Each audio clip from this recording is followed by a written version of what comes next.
Hathaway, and I'm the preacher here at the Westside Church of Christ in Owensboro, Kentucky. And I want to thank you for joining me today as we open up the Bible and study the Word of God. I appreciate everybody who continues to follow along as we are going through the book of Joshua at this time.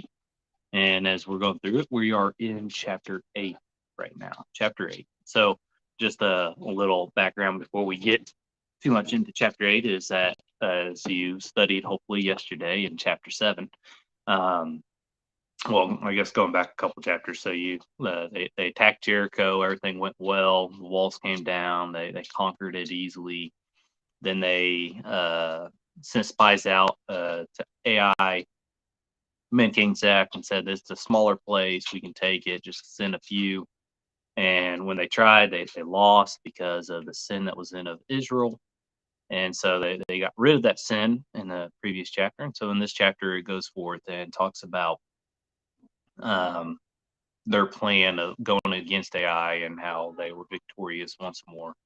And then here is them fulfilling some of the things in which they were told to do as they enter into the land of Canaan, as they come to this mountain. So read with me, picking up in verse 30 is where that begins. It says, Then Joshua built an altar to the Lord, the God of Israel, in Mount Ebal, just as Moses, the servant of the Lord, had commanded the sons of Israel, as it is written in the book of the law of Moses, an altar of uncut stones on which no man had wielded an iron tool.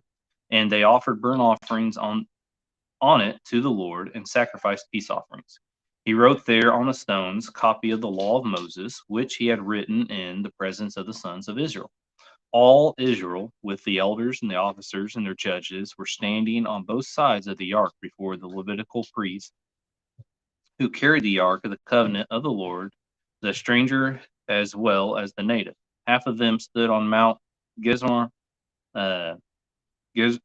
Gerizim, and half on them in front of Mount Ebal, just as Moses, the servant of the Lord, had given command at the first to bless the people of Israel. Then afterward he read the words of the law, the blessing and the curse, according to all that is written in the book of the law.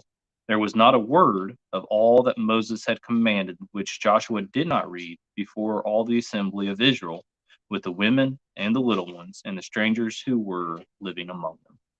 And so here them fulfilling that command, which again, you go through the book of Deuteronomy, continuously talking about the blessings and the cursings, and them coming to this mountain, and them being on the right and being on the left, and so here's them fulfilling that and doing which the Lord Moses had commanded, of course, through the Lord had commanded through Moses, and them doing that. And so it's a reminder to them. And as they built the altar, they made the sacrifices. It'd be a reminder to them continuously uh, to obey God, the blessings that they receive, and then they just witness this, right? That if they do faithfully and they obey God, that God will help them overcome their enemies and chase out the people of this land.